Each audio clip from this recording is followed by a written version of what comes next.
It's time for a story. Are you ready? I love story time with all of you. Remember him? This is a character we've read 3 books about now. This is Corduroy, and the person who wrote the Corduroy books is Don Freeman. If you say it, you might remember it better. Who wrote the Corduroy books? Don Freeman. Don Freeman. Well, Corduroy and I are excited today because we're going to read a book that's not about corduroy. But Don Freeman wrote it. This one is called Earl the Squirrel. It's not really a rhyme, Earl the Squirrel, but boy, oh boy, it sounds like it depending how you say it. And the pictures in the book, you're going to notice that they're almost all black and white, except one other color shows up. That's right, the color red. The color red, and that's kind of important in this book. So let's enjoy this. Earl the Squirrel by Don Freeman. And here it says, author of Corduroy. This was one character he made, and the squirrel, whose name is Earl, is another character. Want to see the back cover? Hey, he's using his scarf for something different. That probably gives us a clue about the book. What kind of book do you think it is? This is a paperback book. I hope you're yelling out the answers because I think that would be great. Here's the title page, Earl the Squirrel by Don Freeman. It's only one name there. He's the author because he wrote all the words, and he's also the illustrator because he made the pictures. Early one autumn morning, a mother gray squirrel sat talking with her young son, Earl. It is high time you went out and learned how to find acorns on your own, she said. Oh, my goodness. Sorry, guys. My book is kind of falling apart and I dropped it. Let's see. Okay, ready? Thanks for being patient with me. But Earl didn't know the first thing about finding acorns, so away he sailed to visit his friend Jill. Good morning, Earl, said Jill. Here is an acorn I've saved for you. Earl was pleased to have found such a big acorn so quickly. His mother would be happy. He twitched and twirled his tail, which was his way of saying, "Thank you very much." And here's a nutcracker to help you open it, added Jill. Earl scampered home, eager to show his mother what he had found. But when she saw him, she said, "Earl, come in here this instant. I want to speak with you." Does she sound happy? Who ever heard of a squirrel needing a nutcracker? Why, it's absurd, his mother scolded. You got it from Jill, didn't you? I'll bet she gave you the acorn, too. That girl is making you into the most spoiled squirrel in the world. Now take that nutcracker right back. Did he listen to his mom? You're back so quickly, and you didn't want the nutcracker? Well, never mind. I have an extra special present for you.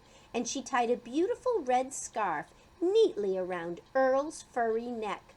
I really made it for my doll, she said, but he wanted you to have it. How proud Earl was of his scarlet scarf. Scarlet is a shade of red. Back home, he sailed with his tail all unfurled.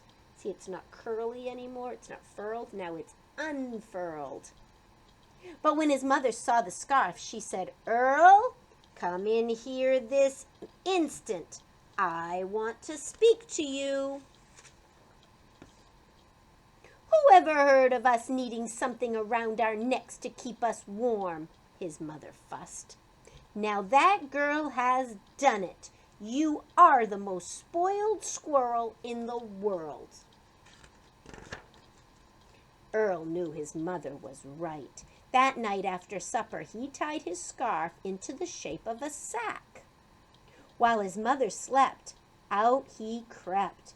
He wanted to show her that he could find an acorn on his own.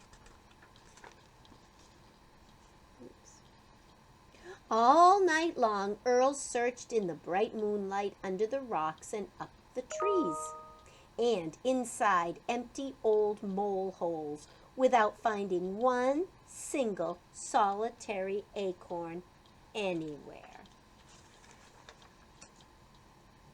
By morning, Earl was very tired. In fact, he was all worn out. His ears were getting cold. He tied the scarf around his head. "That's better," he said to himself. "Maybe that's an old squirrel hole for me to sleep in," thought Earl. Holes in the tree. But look who was inside. "Oh, excuse me," said Earl. "I didn't know you lived in here." "Who did you think lived here?" hooted the great horned owl loudly. "And who ever saw a squirrel wearing a scarf?" "My friend Jill gave it to me," Earl said proudly. "By the way, could you tell me where I might find an acorn?"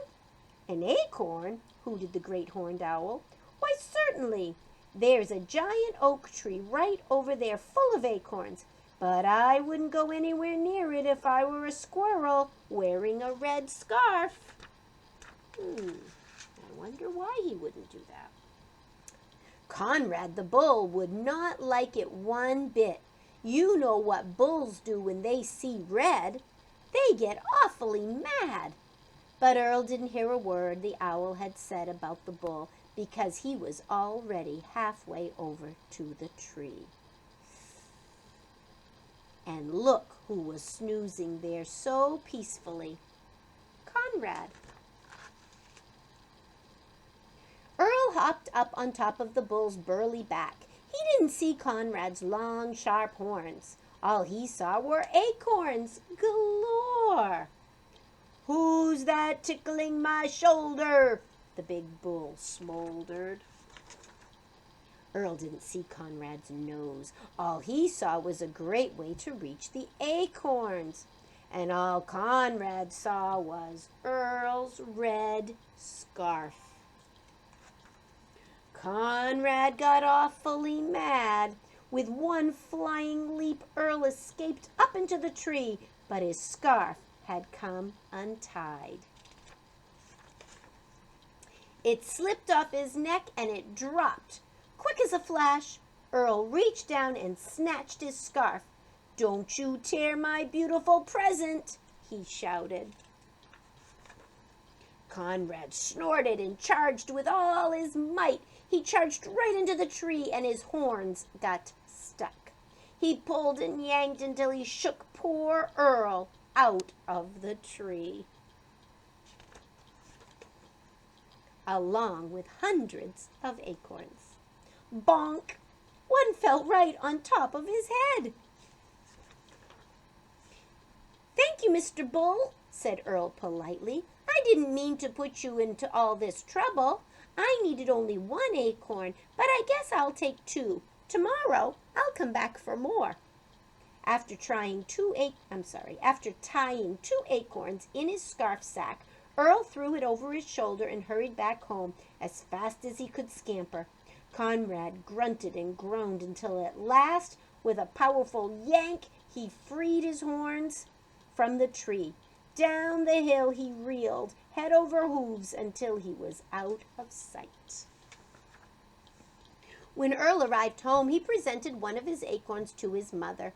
She saw it and said, "Earl, come in here this instant. I want to speak to you." Once inside, his mother took a bite of her ripe acorn. My, this is the most delicious acorn I've ever tasted. How did you find it?" "Oh, my lucky scarf helped me," said Earl happily. After his mother finished her acorn, he went to pay Jill a visit.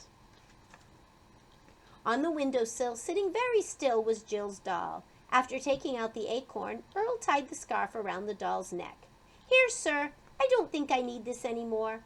Then Earl gave his tail an extra twirl, and before he swept away, he left the acorn for Jill. The next night, the moon was full, and Earl returned to the giant oak tree. Thanks to Conrad, there were plenty of acorns scattered on the ground for tomorrow. But tonight, Earl scampered up to a high branch and picked one for himself. I hope you liked that story. So, Corduroy is one of Don Freeman's characters, and now we know about Earl the Squirrel. I wonder what comes tomorrow. Bye, boys and girls.